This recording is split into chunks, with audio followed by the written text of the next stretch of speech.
perimenopause and menopause. So if you're struggling with belly bloat and if you've become accidentally overweight, then listen up. Grab yourself a big glass of water and chill out for the next 10 minutes, because I'm going to share with you 7 key points in managing weight loss over the age of 40, and particularly if you're going through the perimenopause and the menopause.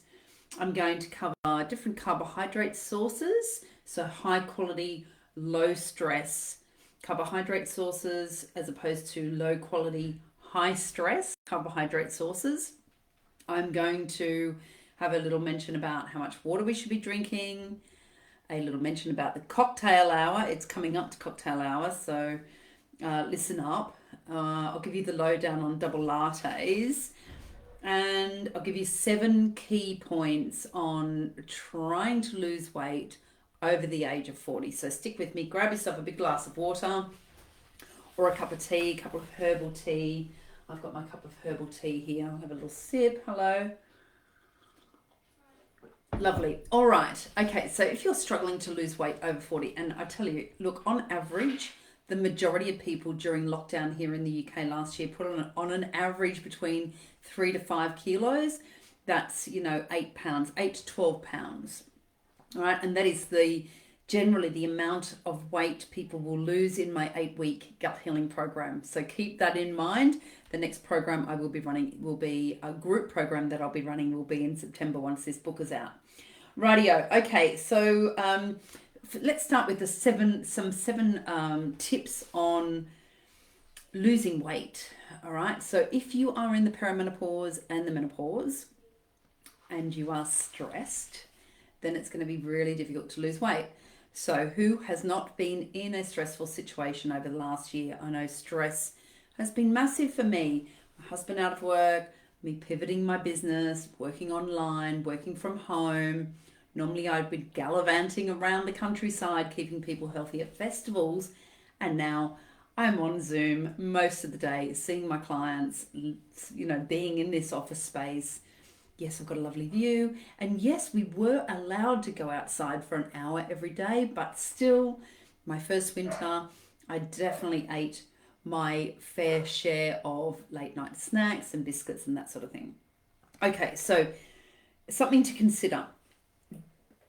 The importance of making sure that you have fat and protein at every meal is really important, because that helps balance out your stress levels. It helps balance out the cortisol and will make you less prone to cortisone later in the day. Now, let me tell you about cortisol.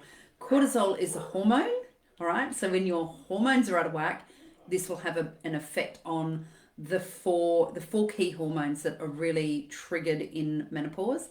Cortisol, the stress response, insulin, the metabolism and the fat storage, the sugar response, the thyroid, which is governing all sorts of metabolic processes in the body, and also the sex hormones, all right? So estrogen and progesterone. So when you have a fluctuation of estrogen, particularly in the perimenopause years, then the adrenals come to the party. And you remember last week we spoke a lot about the unwanted symptoms of menopause. Now, all of those symptoms will be made worse if you are stressed. And when you are stressed, you will have an impact on the insulin response, and that is going to cause you to store fat. So one of the biggest things that you can do to help yourself lose weight is to make sure that you are not stressed while you're eating, you're taking a moment before a meal, and you're calming yourself down, and you're doing a lot to manage your stress. So whether that is dancing, so this morning I've been dancing, yoga at lunchtime, going out for a gentle stroll. Doesn't have to be a power walk all the time. Sometimes a gentle stroll in nature is all it takes to lower that stress response. Okay, so remember at each meal that you should have a balance between carbohydrates, fats and proteins, and particularly relying on fat and protein earlier in the day. If you eat breakfast before 7 a.m., you may start to feel hungry by 11 a.m., which is okay. But if you have fat and protein in your breakfast, your first meal of the day, you're going to feel fuller for longer.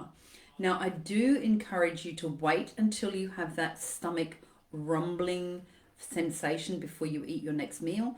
And that may be 3 to 4 hours away, because you get that migrating motor complexes thing happening, which really aids digestion. But you don't want to get into that point where you are hangry and stressed because you're not eating, your blood sugar's out of balance and you're not eating enough. So sometimes, if you're skipping meals, that will work against you if you're trying to lose weight. Okay, now, having a snack, especially if you're prone to really be to high stress, having a snack that contains fat and protein every 4 hours can be very beneficial. So a small handful of Brazil nuts, a couple of pre-soaked almonds, a little bit of nut butter, maybe an oat biscuit with some nut butter can be very, very good. Even some nut butter and a piece of fruit can be very, very good for you to help balance out those blood sugars. Again, if you have a mid-afternoon snack, make sure you're waiting 3 hours in between your snacks, and then the snack should definitely also include protein and fat. So a little bit of, a little bit of soup, like a bone broth with some crackers, or a small piece of goat's cheese, some, just plain yogurt with a little bit of fruit, can be very good to keep you going until dinner time. Sometimes a little bit of bone broth, maybe some sprouts in, very, very good, just to stave off that hunger. Now, if you're struggling with feeling cold, or you want to fire up the metabolism, then having a pinch of cayenne pepper in the broth can be a very good idea. Now, the key to losing weight and balancing out the cortisol effect is to make sure that you are consuming the majority of your calories before 5 p.m. So while the cortisol is high, so as soon as you get up in the morning, you'll have a surge of cortisol that keeps you awake when you're meant to be awake. And later in the afternoon, where melatonin should be coming in, making you feel nice and tired and relaxed, and serotonin coming in later in the day, making you feel nice and tired and relaxed, you can have this period of cortisone.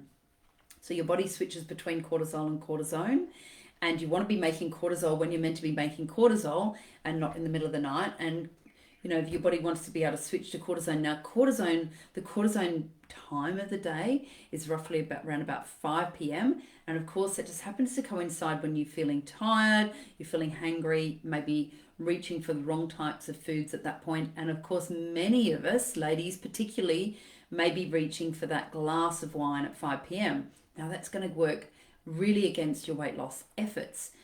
So if you can make sure you're consuming around 65 to 70% of your calories before 5 p.m. in the day, before you reach that cortisone time, then that will help you with losing weight. Okay. Now, also, what's your timing? I tell you, if you eat after 8 p.m., you are going to put on weight. So don't be caught out by sitting in front of the telly and grabbing nuts or biscuits or crisps or something like that, because whatever you're going to eat at that time is definitely going to be stored as fat. It's going to disrupt your sleep, and it's going to play havoc with your hormones. Make sure you really de-stress in that cortisone time. So that 5 p.m. time, it's a really good time to just get out in nature, go for a 20-minute walk, take the dog out, because eating at that time, especially when you've got dinner coming up, that is very likely to be stored as fat as well. Now, don't skip meals, because that's going to put you into that stress response, that fight and flight response. It will make you hangry. That you're more likely to be prone to stress, and therefore you won't be likely to digest your next meal as easily because you're stressed. Make sure you have your 8 glasses of water every single day. That's going to help you feel fuller for longer. Make sure before every single meal, half an hour before every single meal, you have a big glass of water. All right. So think about also alcohol. Alcohol is empty calories. Alcohol contributes to stress. It puts a tremendous strain on your liver, and it will cause an imbalance in your hormones. So if you're the type of person who is likes to have a couple of glasses of wine every night, but you're struggling with belly bloat and you're not sleeping well, and you are really struggling with your hormones, then cutting out your alcohol, especially midweek, maybe just saving it for once a week on a Saturday night or something, and not too late. You know, the Mediterranean diet, they actually drink wine with lunchtime. Now, I'm not suggesting that you do that, but you know, it can work better for you if you're having any alcohol earlier in the day, because you've got a chance to metabolize it and not store it as fat. Okay, now what about the lowdown on double lattes? Now, caffeine causes a huge amount of stress, and you've got quite a lot of calories in a latte. So, you know, be careful about the amount of coffee that you're drinking. The caffeine will play havoc with your digestion. It puts you under stress, and that will have a knock-on effect on your hormones. So go easy on the coffee, and you know, maybe one black coffee mid-morning can be really good for your metabolism, but continuing on with caffeine later in the day is not so good, and it will cause you to store fat. All right, so last week we did speak about the symptoms, and we spoke a little bit about booze and stress. Today, this really is about weight loss, and over the next couple of days, I'm down in Exeter finishing off the photos for the book, and then I'll be back on Friday. And on Friday, I'm going to take you through a Dutch test, which is the test that I run to see where your hormones are at. So doing that test, I can see exactly what's going on with your estrogen, your progesterone, your adrenaline, your cortisone, your cortisol, your B vitamins, your organic acids. But I can also see how well you're metabolizing those hormones. So it's one thing, you've got to make the hormones, right? And of course, in perimenopause and beyond, we're making less of the sex hormones, but we may be making loads of the cortisol, the stress hormones. So with the Dutch test, I can see exactly how you're metabolizing them. So I can see what's going on in phase 1 and phase 2 of your detox pathways, because we have to make the hormones and we have to get rid of them. And sometimes what happens particularly when we're putting on weight, then the hormones are almost getting stuck in this Bermuda Triangle. They're getting stuck in phase 1, and they're getting reabsorbed, like they're not getting, the liver may be sluggish and they're not getting excreted from the body, and they're getting recirculated, and then they're getting stored in fat. So I'll give you a few tips on if that may be you, what that would feel like and what to do about it, because we really need to support the both phase 1 and phase 2 detox pathways, support the liver. That's why we drink lots of water. We make sure that we're not too stressed. We have our gentle exercise, and all of those things will help support phase 1, phase 2 to make sure the hormones are used up and then they're excreted from the body. Because once they're being recirculated and they're being restored in fat, then they're harder to lose. So we have this toxic stress build up, and then we have this menobelly. This is accumulated toxic stress because of the livers being under heavy burden and under load. And then we store this as excess fat, particularly ladies around the middle. So we have this menopause belly. And, and that's all about the stress response, and that's toxic stress building up, and you're not excreting your hormones very well. Okay, so thanks for tuning in. We'll continue our talks about menopause and perimenopause and all those amazing things that we can do to support our natural journey into the menopause and beyond. And please, if you've got any questions, please put them in the comments below, and hashtag replay if you're watching on replay. And if you've got a question, you can, put it in there, and I'll aim to answer it on Friday.